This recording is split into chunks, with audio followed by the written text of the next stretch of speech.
अगर पार्टी को मेरी ज़रूरत नहीं है तो मेरे पास कई विकल्प मौजूद हैं। कांग्रेस सांसद शशि थरूर का जब ये बयान आता है तो कई कयास लगने लगते हैं और लोग कहने लगते हैं भाई साहब जा रहे हैं कहीं।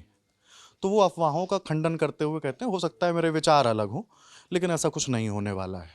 फिर आती है केंद्रीय मंत्री पीयूष गोयल के साथ शशि थरूर की एक तस्वीर और फिर कहानियां शुरू हो जाती हैं। उस तस्वीर की कहानी क्या है और क्या गणित चल रहा है, वो सब कुछ समझाएंगे मेरे साथी गौरव ताम्रकार। बताएंगे कि अंदर की कहानी क्या है। गौरव जी।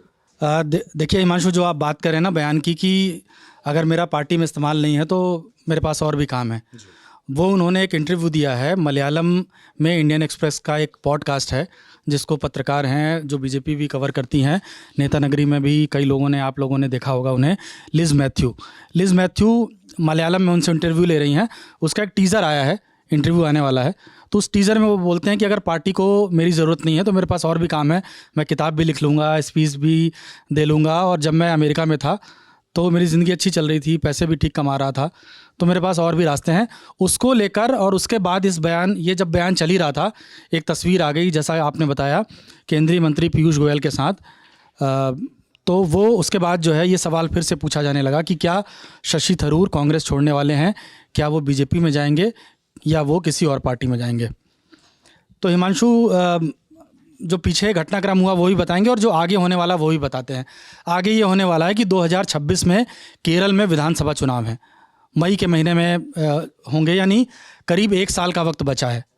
और कई लोग ये कहते हैं कि शशि थरूर चाहते हैं कि केरल में कांग्रेस उन्हें सीएम का चेहरा बनाए, और वो उन्हें मिल नहीं रहा है। वहाँ अलग अलग पहले से ही गुट हैं और शशि थरूर जो है उस गुटबाजी से दूर रहते हैं और केंद्र की राजनीति में ज़्यादा मशगूल रहते हैं, ज़्यादा, क्योंकि वो लोकसभा के सांसद हैं तिरुवनंतपुरम से, केरल से, तो वो दिल्ली में ज़्यादा एक्टिव रहते हैं।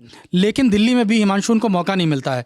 जब भी आपने देखा होगा कि संसद में किसी भी मुद्दे पर बोलने की बात आती है तो एलओपी राहुल गांधी बोलते हैं, प्रियंका गांधी बोलती हैं और बड़े बड़े नेता बोलते हैं, मल्लिकार्जुन खड़गे बोलते हैं, लेकिन शशि थरूर को मौका नहीं मिलता है। शशि थरूर जो है बहुत पढ़े लिखे नेता हैं और वो केंद्रीय मंत्री रहे हैं, मनमोहन सिंह की सरकार में राज्य मंत्री रहे हैं। तो उनको लगता है कि मुझे जो मौका मिलना चाहिए, जो पार्टी में मुझे जगह दी जानी चाहिए, वो मुझे मिल नहीं रही है। सारी नाराज़गी इस बात की है जी। तो वो जो तस्वीर है, वो तस्वीर देखने के बाद मतलब क्या क्या खबरें और आई, क्या अपडेट है? देखिए, इसकी क्रोनोलॉजी ये है कि जब डोनाल्ड ट्रंप और प्रधानमंत्री मोदी मिलते हैं तो शशि थरूर यहाँ पे तारीफ़ करते हैं कि इंडिया की डिप्लोमेसी बहुत अच्छी है और प्रधानमंत्री बहुत अच्छी तरीके से काम कर रहे हैं। उसके बाद कांग्रेस के जो मीडिया सेल के प्रभारी हैं जयराम रमेश, वो लिखते हैं कि हमारी पार्टी में सबको अपनी बात रखने का अधिकार है, पार्टी कोई उस पर मतलब बहुत ज़्यादा आपत्ति नहीं जताती है। और उसके पहले एक काम शशि थरूर ने किया कि एक अखबार है द न्यू इंडियन एक्सप्रेस, उसमें एक आर्टिकल लिखा और एलडीएफ जो केरल में जिसकी सरकार है, लेफ़्ट विंग का जो गठबंधन है लेफ़्ट के नेतृत्व वाला, उसकी तारीफ़ कर दी।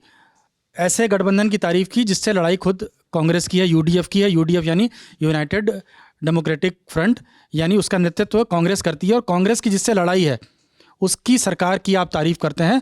कांग्रेस को ये बहुत नागवार गुजरा, चुभ गया। और उसके बाद कांग्रेस का एक केरल का मुखपत्र है, उसमें लिखा गया कि पार्टी छोड़ के नहीं जाएं चुनाव से पहले, नहीं तो बहुत धक्का लगेगा। और उसके बाद कहा जाता है कि राहुल गांधी ने, कांग्रेस आला कमान ने उनको दिल्ली बुला लिया कि भाई आइए आप और हमें सफाई दीजिए, इस तरह से खबरें आईं। और फिर वो राहुल गांधी से मिले और उसके बाद ये खबर आई कि राहुल गांधी ने उनको कोई आश्वासन नहीं दिया है, कोई ठोस वादा नहीं किया, जैसा कि वो चाहते हैं कि उनकी भूमिका स्पष्ट हो। वो बड़े कद के नेता हैं, उन्हें लगता है, और वो बहुत कुछ कर सकते हैं, तो उनको वो जगह मिल नहीं रही है।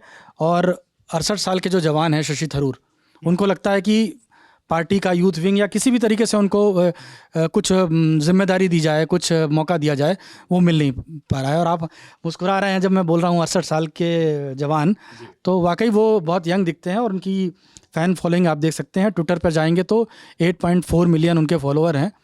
और आपको याद होगा कि अभी बजट सेशन में जब प्रधानमंत्री बोल रहे थे और वो राहुल गांधी पे तंज कस रहे थे कि कुछ लोग हैं जिनको लगता है कि अगर विदेश नीति पे नहीं बोला तो कुछ अधूरा रह गया, फिर वो पॉज लेते हैं और अगले पॉज के बाद बोलते हैं कि शशि थरूर जी के लिए मैं नहीं कह रहा हूँ ये। तो बीजेपी को भी एक तरह से आप ये कह सकते हैं कि बीजेपी भी उन पे डोरे डाल रही है। केरल उनके लिए एक बड़ा प्रोजेक्ट है, क्योंकि साउथ में वो उस तरह से प्रचार अपना नहीं कर पा रहे हैं जितना नॉर्थ के बाद उन्होंने नॉर्थ ईस्ट में किया है। लेकिन केरल एक ऐसी जगह है जहाँ पे आरएसएस की मौजूदगी है, लेकिन एज अ पार्टी बीजेपी बहुत अच्छे नतीजे नहीं दे पाई है। और अगले साल, जैसा कि शुरू में हमने बात की कि 2026 में वहाँ चुनाव है, तो बीजेपी भी चाहेगी कि अगर शशि थरूर आ जाएंगे तो उनके पास भी एक चेहरा हो जाएगा। जी, तो कुल मिला के गेम चल रहा है प्रेशर पॉलिटिक्स का। कहीं से एक जो है एक हवा उड़ाई जाती है और थोड़ा दबाव बनता है, सवाल उठने लगते हैं कि शशि थरूर जा रहे हैं कि नहीं जा रहे हैं। और संसद में भी आप देखते हैं कि किस तरीके से नाम लेकर पॉज ले लिया जाता है। बाकी जो भी अपडेट्स आएंगे वो हम आपके बीच रखते रहेंगे। देखते रहिए दी लल्लन टॉप। शुक्रिया।